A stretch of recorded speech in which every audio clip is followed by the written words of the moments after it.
은혜 받으실 하나님 말씀 욥기 37장 1절에서 5절 봉독해 드립니다. 이로 인하여 내 마음이 떨며 자기 처소에서 떠나느니라. 하나님의 음성 곧 그 입에서 나오는 소리를 들으라. 그 소리를 천하에 퍼치시며 번갯빛으로 땅끝까지 이르게 하시고 그 후에 음성을 바라시며 위엄에 울리는 음성을 내시고는 그 음성이 들릴 때에 번갯빛을 금치 아니하시느니라. 하나님이 기이하게 음성을 울리시며 우리의 헤아릴 수 없는 큰 일을 행하시느니라. 아멘. 손영락 장로의 특성이 있습니다. 예능위원회 소속 솔리스트인 손영락 장로는 은혜롭고 영감 있는 찬양을 통해 하나님께 영광을 돌리고 있습니다. 오늘 드릴 특송곡은 만민찬양 174장 그분을 사랑해입니다.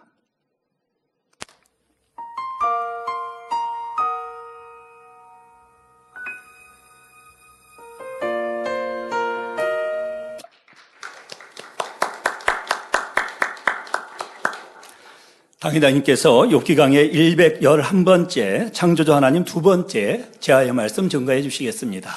특성으로 영광 돌려주신 손영락 장로님 감사드립니다.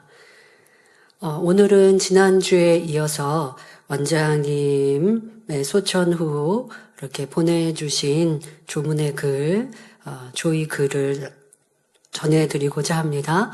해외에서 많은 분들이 보내셨는데요. 그 중에 여러분들이 또 알만한 그런 분들 추려서 전해드리도록 하겠습니다. 원장님의 장례식에 해외에서도 7개국 약 30명의 성도님들 일꾼들이 직접 조문해 주셨고요. 감사드립니다. 32개국 교계, 방송계 등에서 166건의 조사를 보내주셨습니다.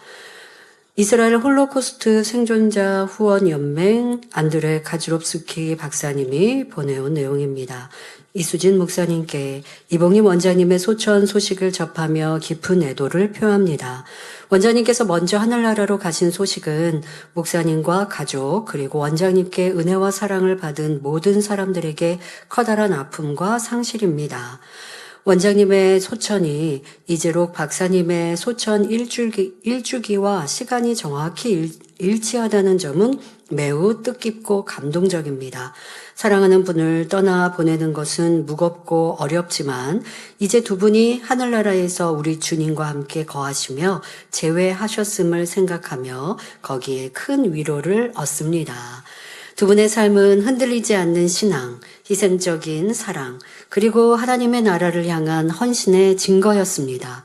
그분들의 유산은 많은 이들에게 영감을 주고 바른 길을 제시하며 그분들을 알았던 모든 사람들의 마음에 영원히 지워지지 않을 흔적을 남길 것입니다. 이 슬픔의 시간 동안 무한하신 하나님의 평강이 목사님과 가족분들께 위로를 가져다 주시길 기도합니다. 하나님의 사랑이 목사님을 감싸주시고 하나님의 약속에 대한 소망이 목사님을 붙들어 주시기를 바랍니다. 이재록 박사님과 원장님의 놀라운 삶을 돌아보며 그분들의 사랑과 헌신의 열매가 목사님과 목사님의 사역을 통해 더 크게 이루어지며 목사님의 마음에 힘과 위로를 드리기를 기원합니다. 제 마음 깊은 곳에서 나오는 위로를 목사님께 전해드립니다. 그리고 저는 항상 함께 하겠다는 마음을 전합니다. 벌써 한국에 몇 년 동안 방문을 못 하셨다고 언제 와도 되냐고 그렇게 연락을 간곡히 하셔서 저희는 성전을 이전한 후에 오셨으면 좋겠는데 그러나 꼭 오시겠다면 하고 답을 드렸습니다마는 항상 이렇게 깊은 사랑을 보내주셔서 감사드립니다. 주님께서 목사님께 은혜를 베푸셔서 이 시기를 헤쳐나갈 수 있도록 주님의 평강과 목사님을 사랑하고 아끼는 사람들의 격려와 지지가 가득하기를 바랍니다. 깊은 애도와 기도를 담아 글로벌 포럼 홀로코스트 생존자 후원 연맹 안드레 가즈롭스키 박사 보내주셨습니다. 저는 우리 목자님께서도 원장님께서도 주일 오전 10시 30분에 소천하셨잖아요. 그리고 이 주일을 제가 설교를 해야 했습니다. 목자님의 소식은 저녁 예배 설교를 하고 소식을 전해드려야 했고, 원장님의 소식은 대예배를 제가 여기서 설교를 하고 저녁 예배 설교 후에 여러분들에게 전해드렸는데요. 어떤 분이 이제 저를 사랑하시니까 그런 말씀 하시더라고요. 너무 제가 힘들게, 왜냐면 슬픔을 누르고 설교를 해야 하니까 되게 안타까우셨나 봐요. 그래서 우리 당회장님께서 되게 수고가 많으셨다고, 되게 어렵고 힘드셨을 텐데 주일날 소천하지 않으셨으면 더 좋지 않았을까요? 라는 얘기를 이제 하시더라고요. 그런데 제가 생각해 보았습니다. 두 분 다 이제 주일 또 오전에 소천을 하셔서 제가 슬픔을 다 가다듬고 이 단을 지키고 또 성도님들께 설명을 해야 되는 수고가 있었지만, 저는 그것은 아버지 하나님의 큰 사랑이라고 생각을 했습니다. 왜냐하면 이렇게 우리에게 너무나 사랑하는 목자님과 원장님이 소천하신 소식을 제가 직접 전할 수 없다면, 만약에 주중에 벌어진 일이었다면 어떤 우리 이제 문자로 그렇게 전하지 않겠습니까? 아니면 일꾼들이 서로 성도님들께 전화로 연락을 했어야 하겠습니다. 그런데 그렇지 않고 주일 아침에 벌어진 일이니 저는 제가 슬픔을 잘 참으면 되고, 우리 성도님들께 가장 예배가 다 마친 설교까지 마치고 나서 성도님들께 전하면 듣지 못하는 분이 없잖아요. 그리고 또 정확하게 전할 수 있고 해서 이 또한 저는 너무 감사한 일이었습니다. 그래서 그렇지 않았다면, 주중에 벌어진 일이었다면 성도님들께 이 소식을 어떻게 전했으면 문자로 전하는 소식이었을 텐데, 제 마음, 또 제가 당한 이 상황 속에서 전하고자 하는 얘기를 다 못했을 터이니 그것이 너무 안타까웠을 텐데, 우리 성도님들이 다 예배 드리시고, 저는 그리고 대예배 전에도 말씀을 드리거나 공지할 수 있는 내용이라고 생각 자체를 안 했습니다. 왜냐하면 우리가 주일은 하나님께 예배하는 것이 가장 중요하니, 대예배 때 제가 설명하면 성도님들이 슬퍼서 말씀을 어떻게 듣고 저녁 예배까지 어떻게 듣겠습니까? 그러니 신령한 진정으로 여러분들은 예배 드리시고, 저는 마음을 잘 추스리고 설교하고 그리고 소식을 전하면 됐고, 또 그 낮 시간에 우리가 준비해야 될 중요한 일들은 몇몇 일꾼들에게 말씀을 드려서 원장님 또 조문도 저녁 예배 후에 할 수 있도록 또 준비시키고, 이런 시간까지 가질 수 있어서 모든 것이 아버지의 은혜였다라고 생각하는데요. 또 우리 박사님도 목자님의 소천 시간과 원장님의 시간이 일치한다라는 것에 굉장히 뜻깊게 생각하셨네요. 참으로 감사를 드립니다. 다음은 우크라이나 드네프로 천국의 문교회 유리 코노발로프 목사님이 보내주신 서신입니다. 사랑하는 당회장 이수진 목사님, 먼저 저희의 깊은 애도와 위로의 마음을 전합니다. 저희가 만민을 처음 접했을 때 이재록 박사님의 생명의 말씀과 권능의 역사, 그리고 너무 아름다웠던 만민의 찬양 사역, 그리고 매일 쉼없이 기도하는 기도회가 있다는 것이었습니다. 이것이 너무 놀라운 상황이셨죠. 그래서 매일 다니엘 철학을 인도하는 이 대단한 사역을 인도하시는 분이 이복님 원장님이라는 것을 알고 정말 훌륭하고 대단하신 분이라는 것을 생각했습니다. 1년 전 사랑하는 이재록 박사님을 먼저 보내고 이제 1년 후 또 한 분의 영의 지도자를 잃게 되었습니다. 물론 육으로는 슬픈 일이지만 저희는 슬퍼하지 않습니다. 바로 원로 목사님과 원장님의 모든 것들을 이루어 가고 계시는 당회장님이 계시기 때문입니다. 당회장님의 생명의 말씀과 권능의 기도, 그리고 기도의 능력은 대단하십니다. 그래서 새로운 시대에 만민을 이끌어 가시는 당회장님의 사역을 기대합니다. 감사합니다. 라고 1월 21일 유리 코노발로프 목사님께서 보내주셨습니다. 네, 원장님의 사역도 참 대단하셨습니다. 그것을 저만이 이어받을 수 없지요. 우리 주의종들, 일꾼들, 또 원장님의 그 눈물의 기도, 또 찬양의 은혜가 여러분 마음에 간직되어 있지 않습니까? 그러니 우리는 그 기도의 불을 꺼트리지 말고 계속 이어감으로 원장님의 헌신이 이 재단에 계속하여 불붙어 갈 수 있도록 저와 여러분 모두가 함께 계승해 가시길 부탁드립니다.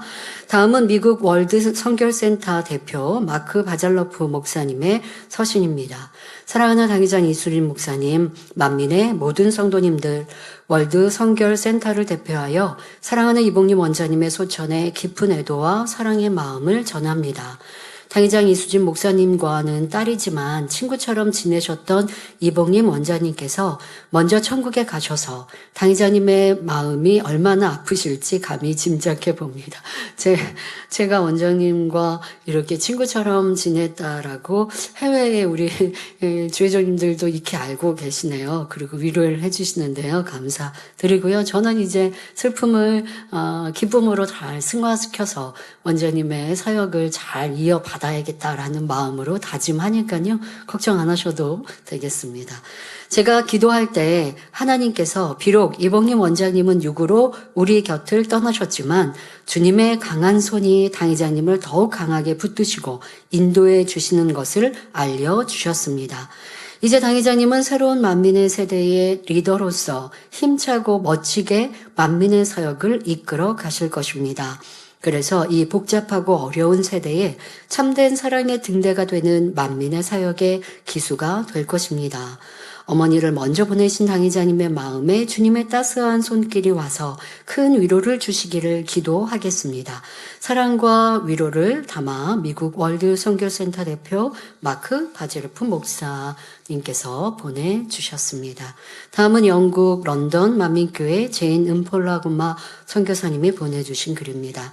깊은 위로의 마음을 담아 사랑하는 당의장 이수진 목사님께 런던 만민교회와 저희들이 섬기고 있는 아프리카, 유럽의 여러 지교회와 가정교회를 대표하여 당의자님과 가족분들 또한 만민의 성도님들께 깊은 조의를 표합니다.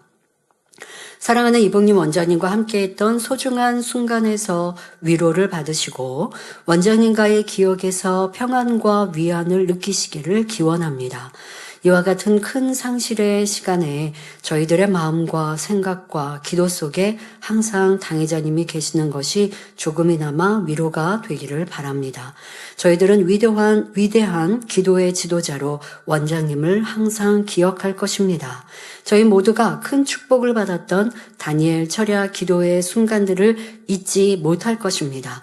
또한 원장님께서 아버지 품에 안기시고 당의장님과 함께 아마 저와 목자님 말씀하시는 걸까요? 함께 계심에 큰 위안을 받습니다. 저희들 또한 언젠가 목자님과 원장님을 그곳에서 만날 줄 확신합니다.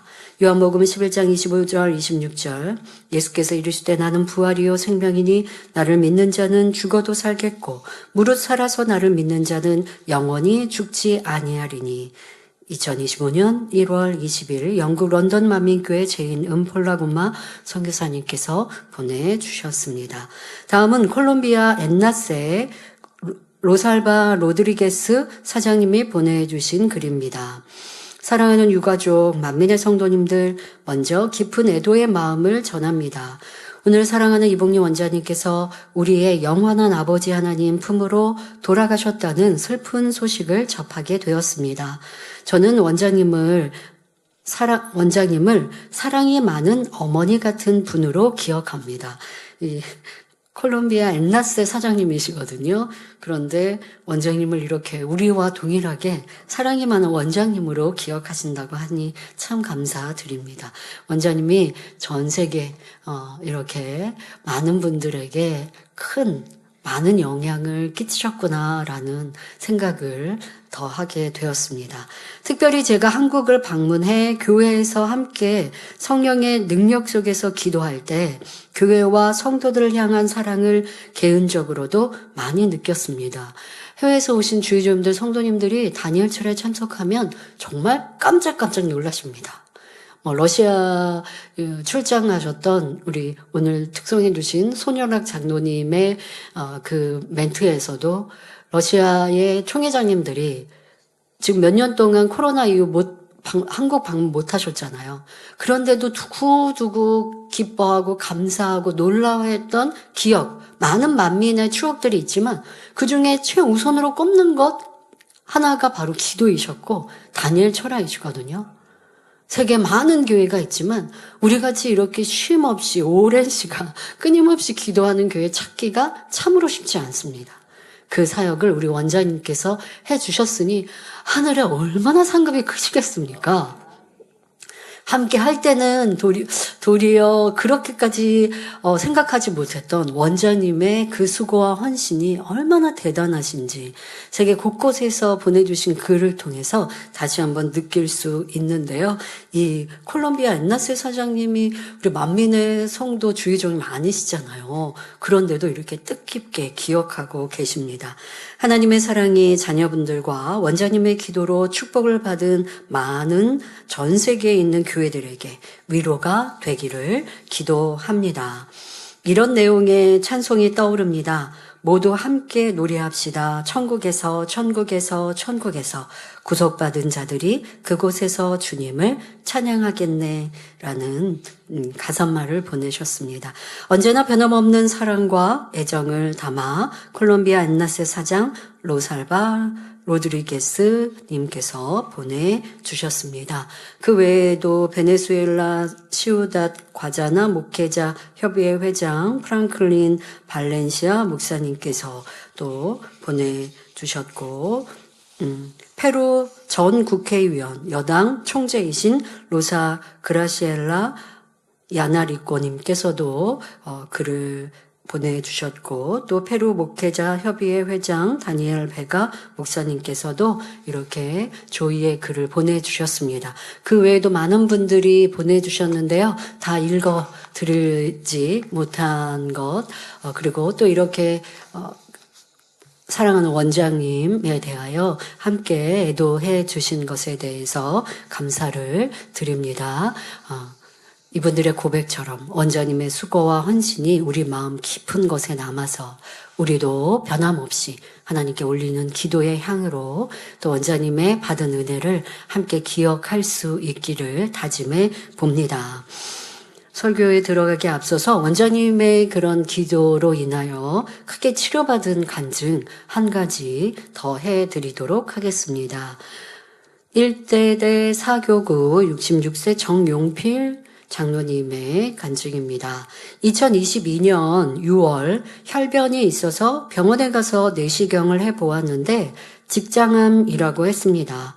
겨울에도 냉커피를 마실 정도로 건강했던 저는 예상치 못한 진단에 깜짝 놀랐습니다. 직장암은 직장과 항문 사이에 관에 블록블록한 종양이 생겨 원활한 배변 활동을 막는 질병입니다. 2개월 후인 8월에 병원에 갔을 때는 당장 수술을 해야 하지만 암 조직이 크다 보니 바로 수술을 할 수 없고 암 조직을 줄인 다음에 수술을 해야 한다고 했습니다.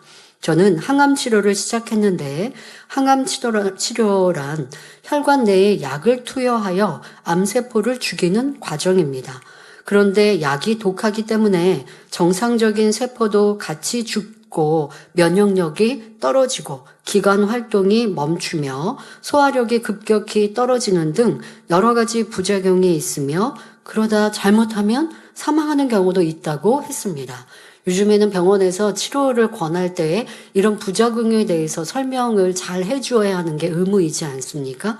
이러한 상황들이 있다고 하고요. 보통 암에 대하여 항암을 하는 경우들 보면 이제 이렇게 지금 정상적인 세포도 죽기 때문에 머리카락이 빠지는 일들 예전에도 많이 있었지 않습니까? 그 외에도 면역력이 떨어지고 그래서 어떤 분들은 심히 구토하고 소화를 못하고 먹지 못하고 몸이 무기력해지고 이러한 것들의 상황들이 벌어져서 하다가 또 중단하기도 하는 이러한 일들 저도 많이 들어보았는데요. 이제 이 장로님도 이러한 상황까지 듣게 된 것입니다. 하지만 저는 당의자님의 기도와 원장님의 기도를 받고 아무런 부작용 없이 4개월간의 항암 치료를 받을 수 있었습니다. 그러던 그해 12월 암을 수술할 수 있을 정도가 되었다면, 그러니까 암 크기를 좀 줄이게 된 거죠. 성공적으로 항암이 됐고, 그런데 암이 다 없어진 게 아니라 크기가 이제 줄어든 상태에서 이제 수술을 해야 된다라고 하는 시간이 됐습니다. 가로 30cm, 세로 20cm를 개복하고, 이제 이렇게 배에 개복하고 직장을 잘라내는 수술을 해야 한다는 것이었습니다. 이제 항암을 4개월 잘했으니까 되었다가 아니라 이제부터 본격적인 수술인 건데, 30cm, 20cm를 개복하고 직장을 잘라내는 거죠. 암이 있는 그 부위를 암만 헐어내는 게 아니라 암이 퍼져 있으니까 직장을 잘라내고, 그것으로 끝난 것이 아니라 4개월 후에는 잘라낸 부위를 복원하는 수술을 해야 하며 추가적인 항암 치료도 받아야 한다고 했습니다. 엄청난 넓이를 개복해야 한다는 사실과 수술 이후에도 완치를 장담할 수 없다는 말에 놀란 저는 수술받지 않고 하나님께 맡기고자 마음 먹었습니다.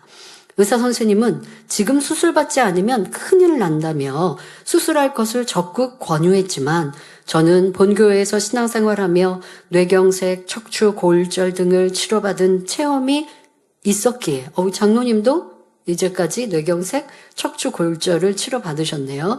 믿음으로, 이제라도 이 믿음으로 치료받고자 병원 치료를 더 이상 받지 않았습니다. 그러면서 부족했던 저의 모습을 하나하나 돌아보게 되었습니다. 몇 해 전 교회를 어렵게 하는 이들을 보며, 2018년 이후 이분은 이제 2022년 이런 상황이 발견했으니까요. 2018년 이후에 벌어진 일들 속에서 교회를 어렵게 하는 이들을 보며 판단하고 정죄하며 미워했던 미움 등 마음의 할례를 이루지 못한 것들을 찾아 일일이 회개하였지요.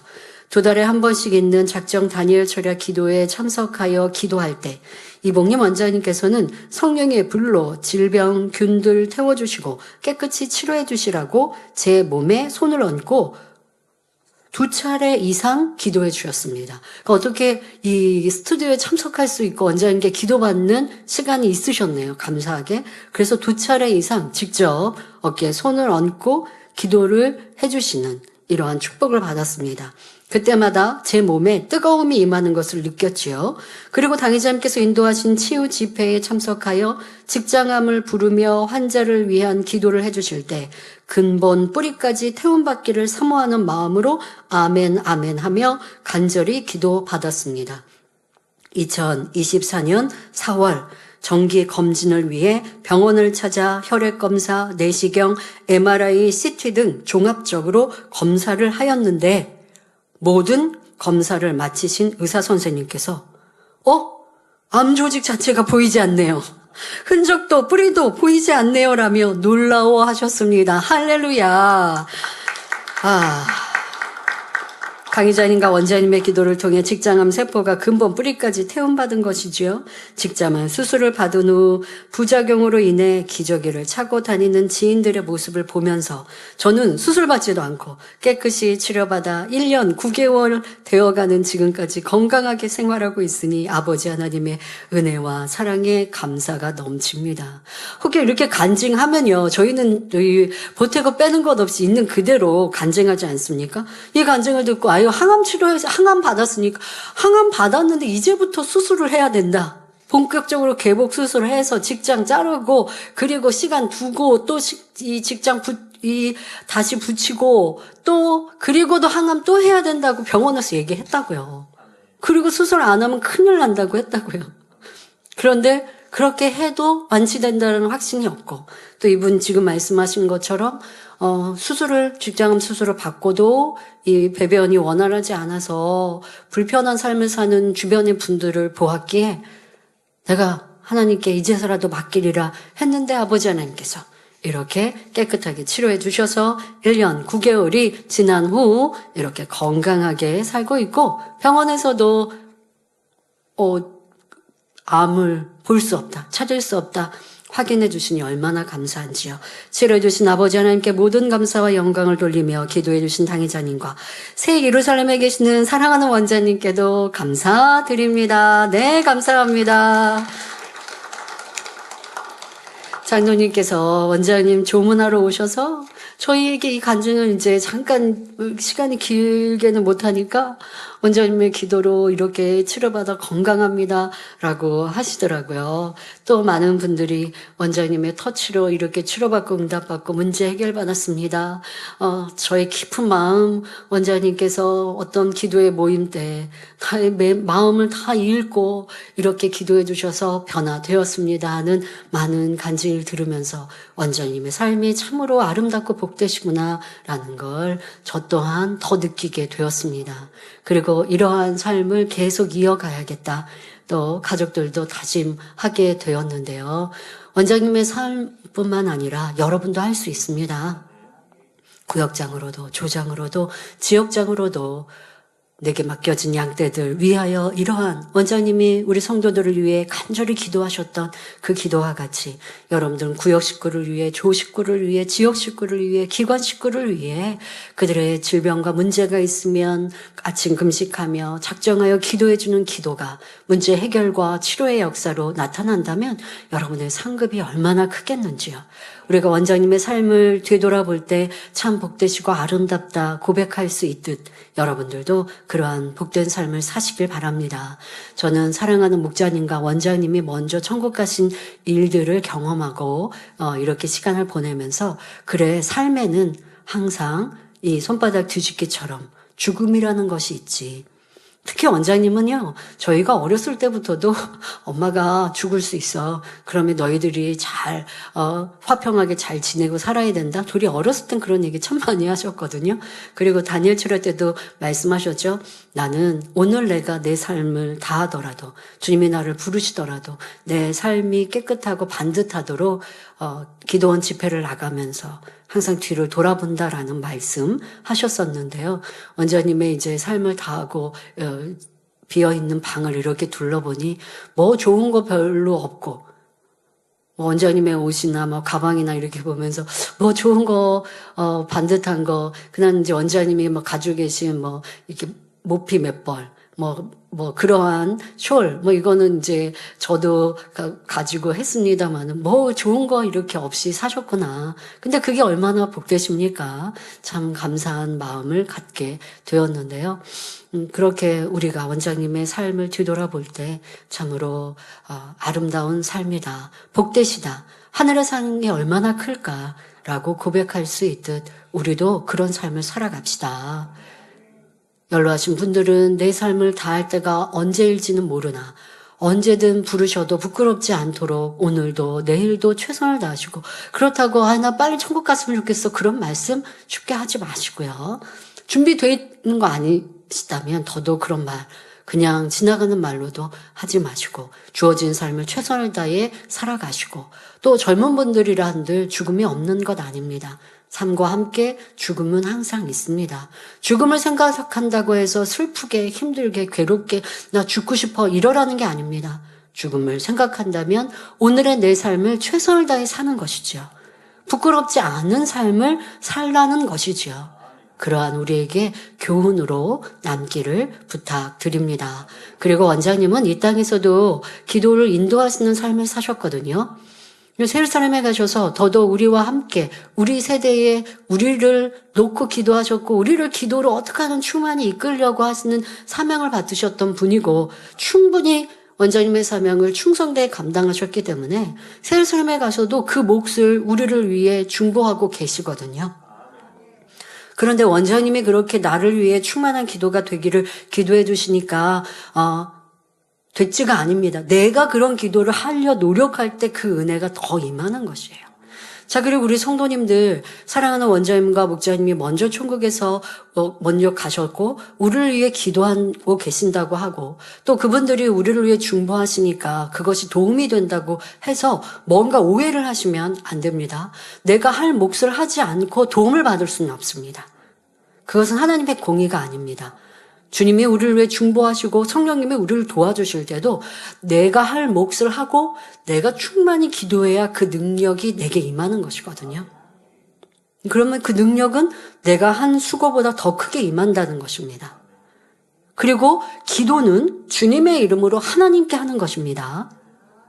주님의 이름으로 하나님께. 그러면 우리가 사랑하는 원로 목사님이나 원장님 때로는 기도하는데 원장님과 함께 했던 기도가 충만했는데 라고 하면서 좀 저 좀 도와주세요 라는 건 우리가 그분들께 기도하는 게 아니죠. 그분들의 그런 기도의 삶을 상고하면서 그리고 나를 위해 중보하실 터이니 내가 그것을 기억하여 더 노력하겠다는 우리의 다짐인 거죠. 그리워하고 함께 그분들의 삶을 내가 따라가겠다라는 고백인 거지.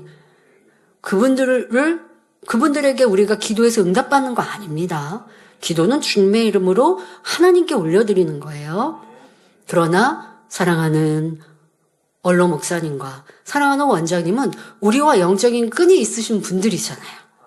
우리를 인도하신 목자님이셨고 우리의 기도의 어머니셨잖아요.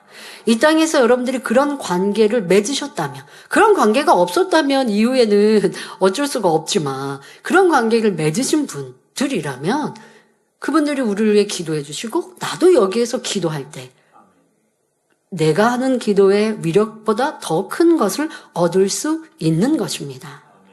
그러한 여러분 영적인 원리도 잘 아셔서 더 힘차게 뜨겁게 이 시간 깨어 기도하시길 바랍니다. 더 이 원장님이 우리 먼저 가시고 2주 지났습니다. 2주 지났습니다. 이제 더 불같이 또 내일부터 충만하게 내가 기도하여서 그 기도의 줄을 붙들고 이제 놓치지 않으리라 라는 마음으로 더 힘차게 기도하고 노력하는 우리 모두가 되시고 원장님께서 우리에게 좋은 영향력을 끼쳐주신 것처럼 우리도 있는 사명자로서 내게 맡겨진 영혼들 또 내게 주어진 상황 속에서 이런 큰 힘과 위로가 되는 사람이 되리라 다짐하는 사랑하는 성도님들과 일꾼들이 되시기를 부탁드립니다. 말씀에 들어가도록 하겠습니다. 사랑하는 성도 여러분, 하나님께서 지으신 만물에는 창조주 하나님의 능력과 신성은 물론 하나님의 놀라운 사랑이 담겨 있습니다. 산천 초목을 보아도 의미 없이 만들어진 것은 하나도 없고 각각의 모양이나 색깔, 크기까지 하나하나 섬세한 배려를 담아 우리를 위해 만들어 주셨지요. 예를 들어 하나님께서 하늘을 노란색이나 보라색으로 만들지 않으시고 파란색으로 만드신 이유가 있습니다. 우리의 영혼에 좋은 영향을 주는 파란색 하늘을 바라보며 나도 저렇게 맑고 깨끗하게 살아야겠다라는 마음이 들도록 하시기 위한 사랑의 표현이죠. 여러분 저 파란 하늘을 보면 나도 모르게 이렇게 마음이 평안해지고 그리고 또 큰 마음을 가질 수 있지 않습니까? 거기에 이제 구름이 나오는 그 구름을 보면 내 마음이 또 위로가 되기도 하고 뭔가 내가 사랑하는 사람들이 저 구름 안에 담겨져 있어서 또 사랑을 나누기도 하고 이러한 아버지의 사랑입니다. 또 초록색은 자연에서 가장 편안하고 차분한 색으로 우리의 눈에 안정감을 준다고 합니다. 반면에 빨간색은 강렬하고 자극적이어서 오랫동안 보면 눈이 피로할 수밖에 없죠. 지금 화면에 제가 색깔을 이렇게 표현할 때마다 색깔이 이렇게 나오는데 어떤 느낌, 앞서서 이렇게 빨간색이 막 이렇게 나올 때는 좀 현란한 느낌이 드네요. 파란색 하늘과는 충분한 차이가 느껴집니다. 만일 하나님께서 나무를 초록색으로 만들지 않으시고 빨간색으로 만들어 주셨다면 그것을 바라보는 우리의 눈이 얼마나 피곤하겠습니까? 이처럼 우리가 마음 문을 열고 바라보면 창조주 하나님의 사랑은 어디에서나 찾을 수 있습니다. 이에 시편 기자는 시편 19편 1절에서 하늘이 하나님의 영광을 선포하고 궁창이 그 손으로 하신 일을 나타내는도다 했고 시편 8편 9절에서는 여호와 우리 주여 주의 이름이 온 땅에 어찌 그리 아름다운지요 라고 고백합니다. 그러므로 오늘도 말씀 속에서 창조주 하나님의 사랑을 더욱 깊이 깨달아 우리를 위해 아름다운 만물을 지어주신 아버지 하나님께 깊은 감사와 찬양을 올리시기를 주님의 이름으로 기원합니다. 지난 시간에 엘리후는 수증기가 하늘로 올라가 구름이 되고 비를 내리시는 현상과 천둥, 번개, 벼락의 자연 현상을 말하며 하나님의 위엄과 권세를 설명하였습니다. 하나님의 권능과 창조 섭리에 대한 엘리후의 설명은 37장에서도 계속됩니다. 욥기 37장 1절에 이로 인하여 내 마음이 떨며 자기 처소에서 떠나느니라 했는데 이 또한 천둥 번개에 관한 설명입니다.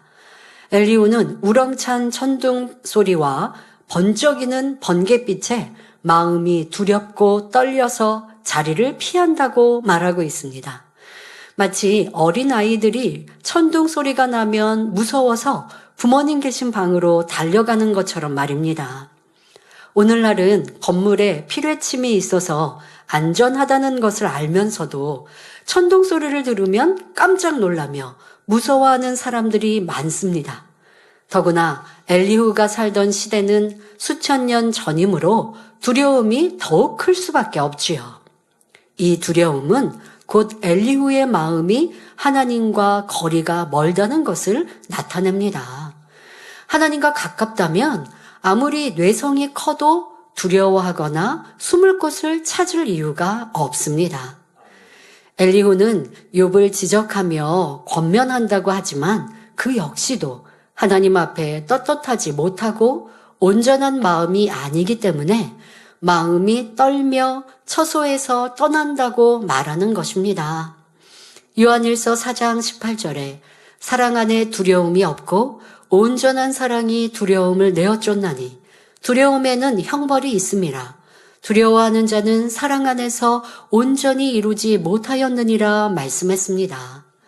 하나님을 진정 사랑하고 하나님께서 생사화복을 주관하신다는 사실을 믿는 사람은 어떤 상황에서도 염려, 근심하거나 두려워하지 않습니다. 하나님이 내 아버지이시며 또 그분은 사랑이시며 좋으신 분임을 믿고 의지하기 때문에 항상 마음이 평안한 것입니다. 이어서 엘리후는 욥에게 간곡히 말합니다. 욥기 37장 2절에 하나님의 음성, 곧 그 입에서 나오는 소리를 들으라 들으라. 욥이여, 하나님의 입에서 나오는 소리를 들으십시오. 천둥 번개처럼 두렵고 떨리는 권능의 음성, 징벌의 음성을 들으십시오. 이제는 하나님이 두려운 줄을 알고 잘난 척 그만하고 무릎 꿇어 항복하십시오.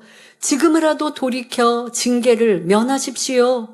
짐승도 당신처럼 행동하지는 않습니다. 이렇게 말하는 것입니다.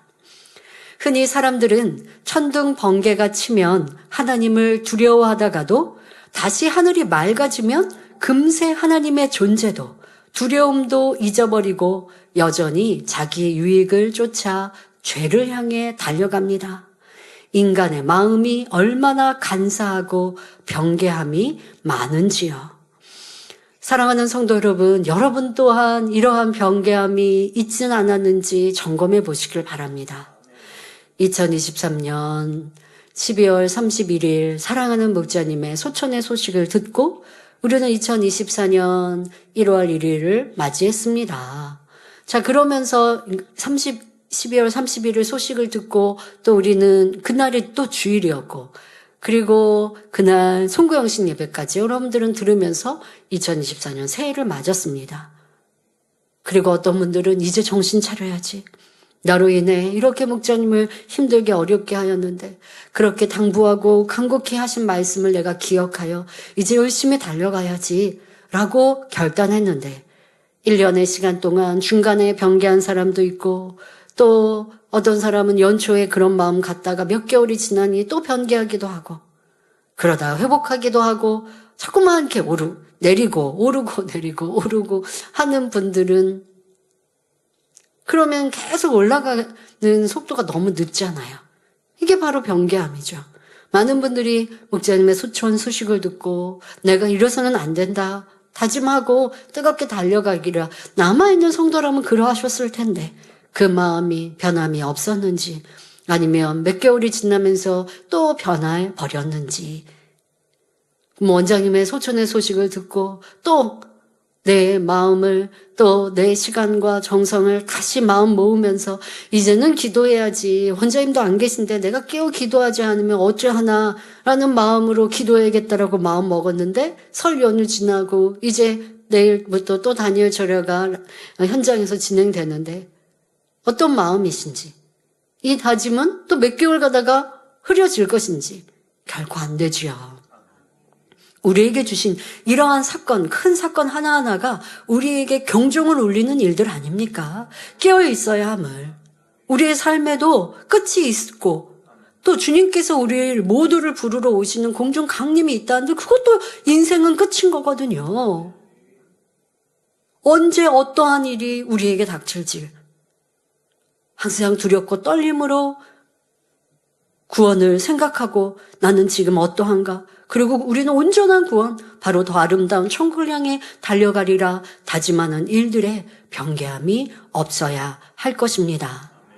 또한 변개함 중에는 하나님을 믿는다 하지만 그분의 말씀을 한 귀로 듣고 흘러버리는 사람도 마찬가지로 변개함입니다. 이러한 인생들을 향해 하나님께서는 들으라 들으라 수없이 말씀하고 계십니다.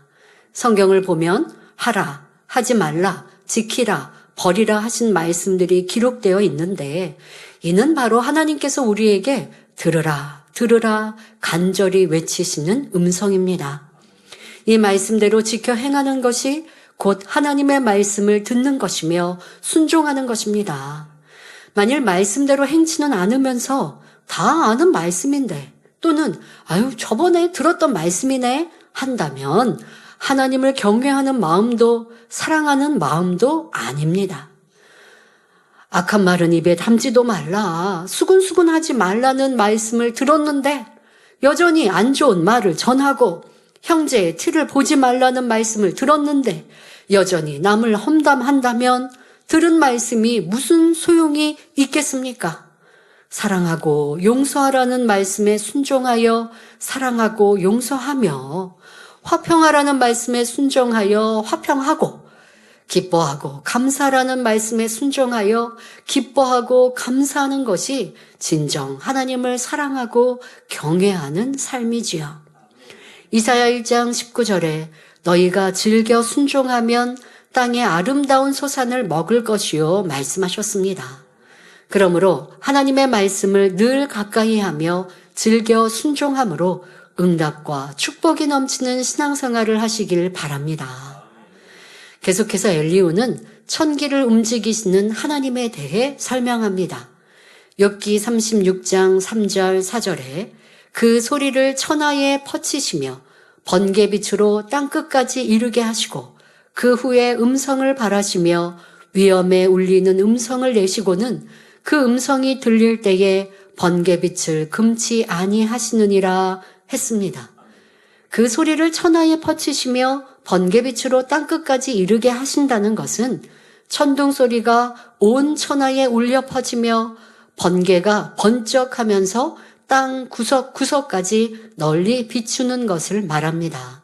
그리고 그 후에 음성을 발하신다는 것은 번개가 먼저 발생한 후에 천둥 소리가 들리는 자연 현상을 그대로 설명하는 말입니다. 또 위엄에 울리는 음성을 내신다는 것은 천둥 소리가 우르르 쾅쾅 할 때 하나님의 위엄이 대단하다는 말입니다. 엘리후는 천둥 소리를 들을 때 하나님의 기이하게 울리는 음성으로 여겼기 때문에 이렇게 표현하는 것이지요. 이처럼 우렁찬 천둥 소리와 번쩍이는 번개는 하나님의 권능을 나타내는 것입니다.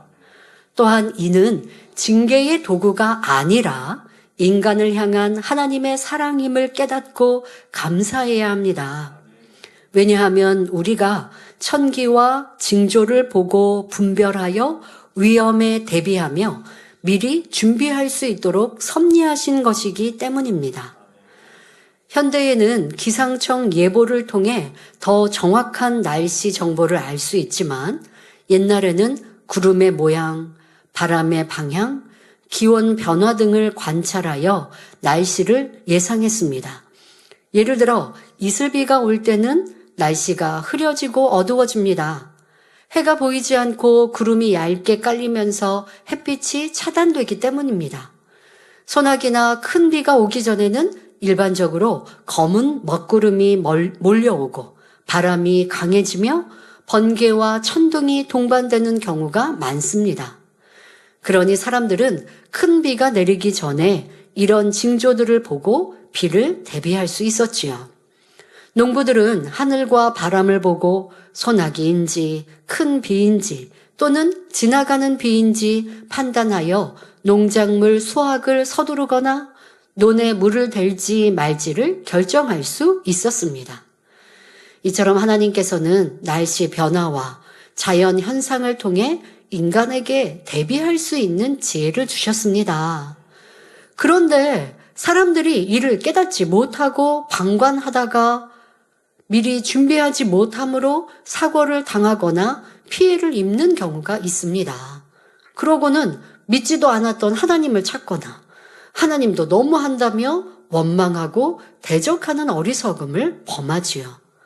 혹여 여러분 중에는 본인이 잘못 선택한 것을 생각하지 않고 실패의 원인을 하나님 탓으로 돌리는 일은 없었는지 살펴보시기 바랍니다.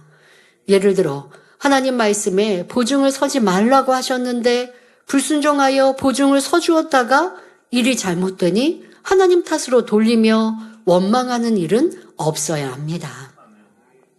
성도 안에 돈거래하지 말라 누누이 설명했는데 내가 돈거래 해놓고 상대에게 어려움을 당했다 해서도 안 되지 않겠습니까?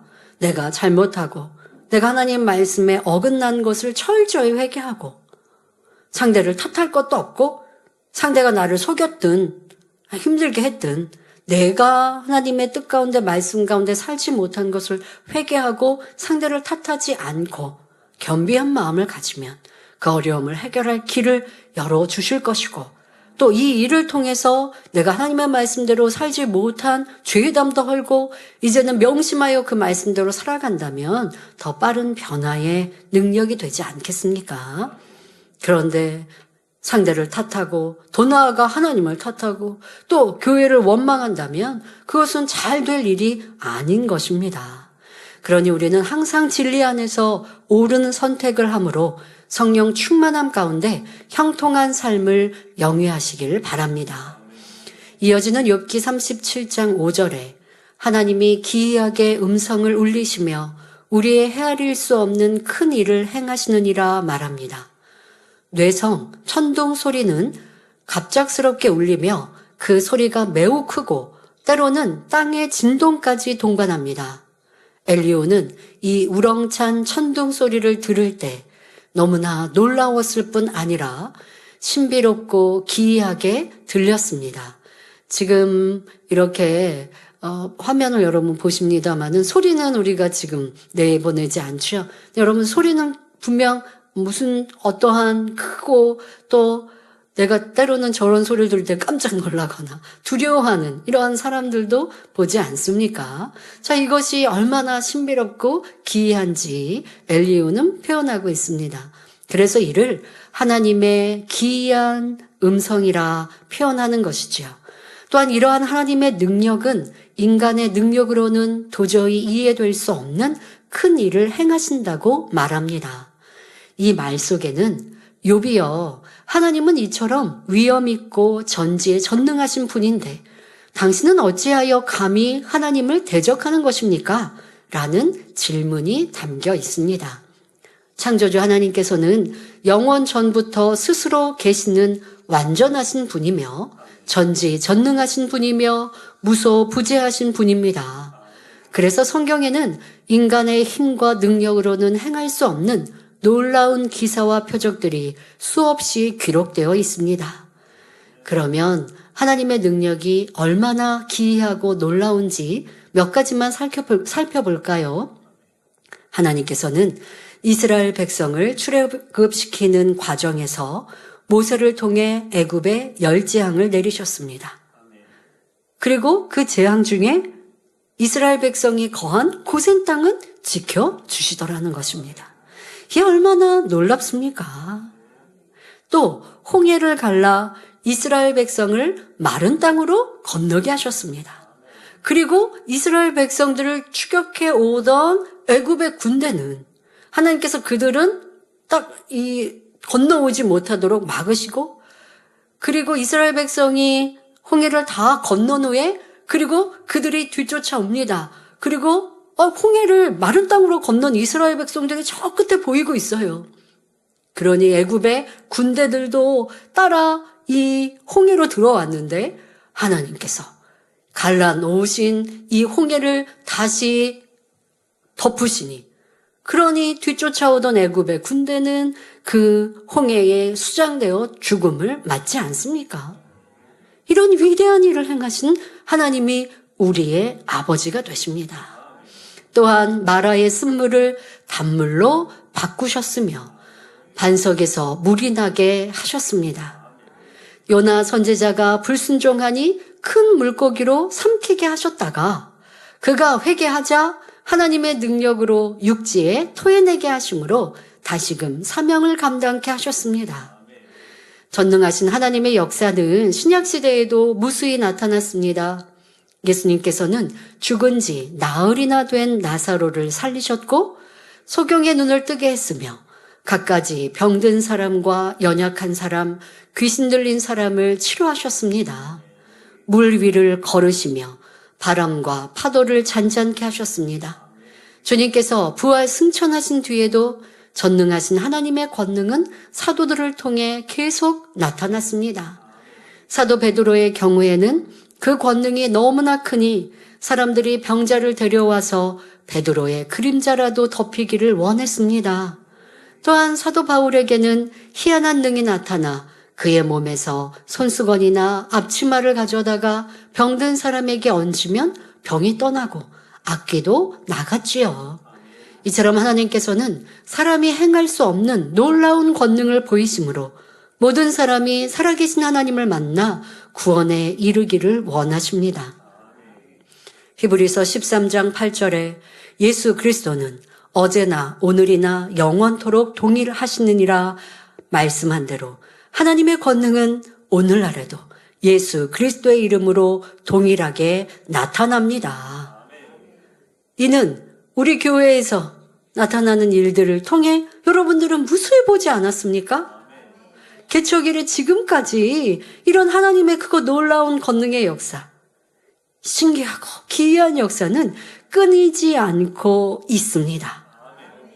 여러분, 이렇게 하나님께서 내가 살아있다 보여주시는데 암으로 지금 직장암으로 수술을 해야 하는데 수술하지 않으면 위험합니다. 수술을 해도 한 번의 수술이 아니라 수술도 몇 번을 해야 하고 항암도 그 이후에 또 받아야 하는데, 그런데 이렇게 하나님의 권능으로 깨끗하게 치료해 주셔서 병원에서도 의사 선생님이 왜 암이 없지?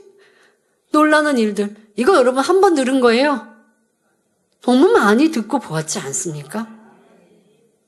그런데 여러분들의 신앙생활은 저 이런 권능 많이 듣고 보아서 하나님이 계신 거 믿습니다. 그런데 성경에서는 믿는다면 행함이 따라야 진짜 믿음이지. 야고보서 2장에 분명 말씀하시죠. 귀신도 하나님을 믿고 떤다고요. 그런데 귀신이 구원받아요? 아니거든요. 왜? 그 행함은 악을 쫓아 이루니까.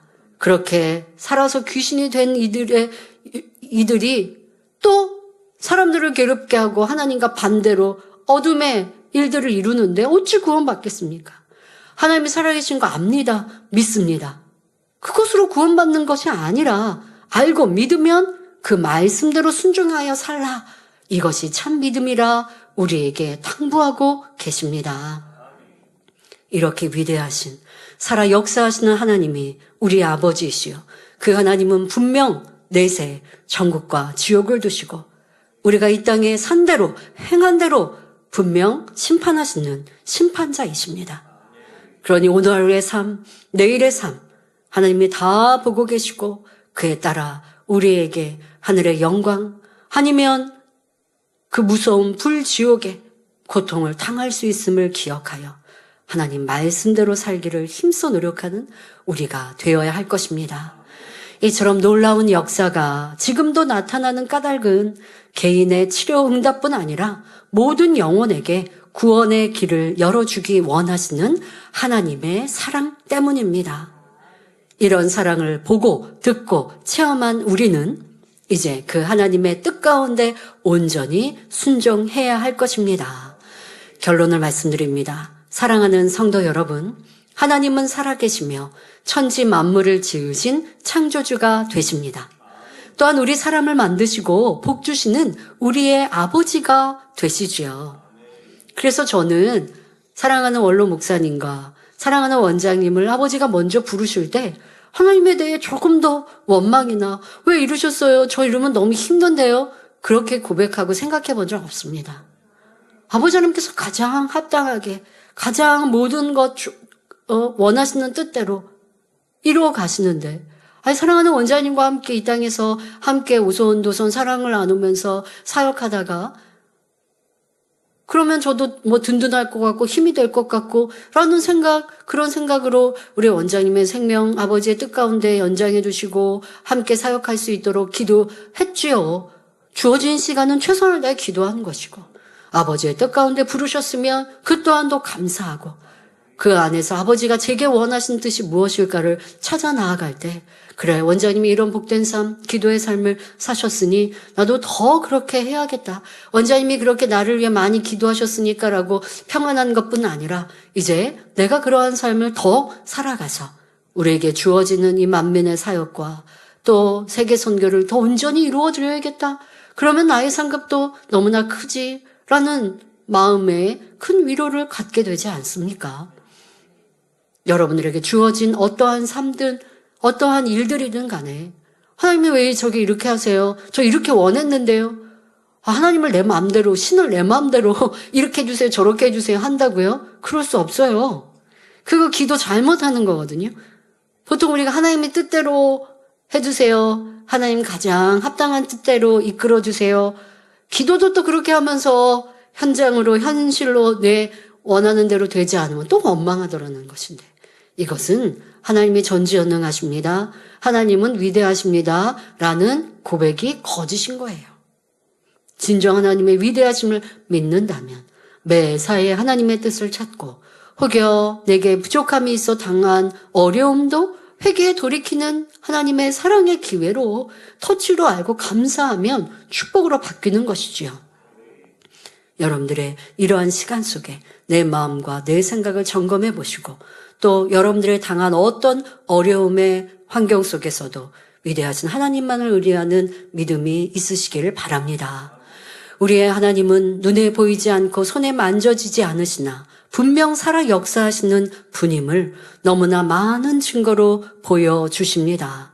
앞서 설명한 천기의 흐름이나 또 지난 편에 설명한 우주의 운행과 동물의 세계도 창조주가 그 설계 안에 이루지 않으셨다면 결코 우연의 일치로 만들어지고 이렇게 정확히 운행될 수는 없습니다. 무엇보다 우리는 하나님의 권능 안에 각색 질병이 치료받고 불구가 정상으로 회복됨을 무수히 보았습니다. 우연이라면 몇 번 일어나고 그치거나 없어지겠지만 하나님께서 살아계시기에 만민의 42년의 역사 속에 항상 나타나고 있는 크고 놀라운 치료와 응답의 역사입니다. 이런 살아계시고 전능하신 하나님께서는 우리 인생들에게 나를 믿어라. 천국과 지옥이 있단다. 죄악을 버리고 진리 가운데 빛 가운데 살아서 나의 사랑 안에 거하라 말씀하십니다. 이제 우리 성도님들은 이 사랑의 하나님을 힘써 전하며 하나님의 자녀된 권세 속에 살아서 약속하신 크고 놀라운 복을 받아 누리시길 바랍니다. 그리하여 여러분이 가는 곳마다 하나님의 은총이 함께 하시며 만나는 이들에게 빛과 소금이 되어 하나님께 영광 돌리는 날들이 되시기를 주님의 이름으로 축원합니다. 말씀 상고하며 함께 기도하겠습니다. 좋으신 아버지 하나님, 오늘 욥기의 강해를 통해서 아버지 하나님의 지혜와 능력과 신성과 전능하심을 다시 한번 상고해 보았습니다. 이러한 표현과 또한 말로 엘리후는 욥을 권면하고 지적하려 했지만 이 속에 우리는 하나님의 전능하심을 다시 한번 믿어드리며 그 하나님의 뜻 가운데 살아가기를 다짐하고 결단하는 시간이 되게 하여 주옵소서. 오직 하나님께서 우리를 사랑하시사 보이신 그거 놀라운 권능을 우리가 한 가지라도 기억한다면, 얼마나 위대하고 대단한 일이심을 또한 마음에 온전히 믿어드린다면 어떻게 살아야 할 것인가를 다시 한번 다짐하고 결단하여 하나님의 기뻐하시는 참 자녀로 살아가게 하여 주옵소서. 감사드리며 우리 주 예수 그리스도의 이름으로 기도하옵나이다. 아멘.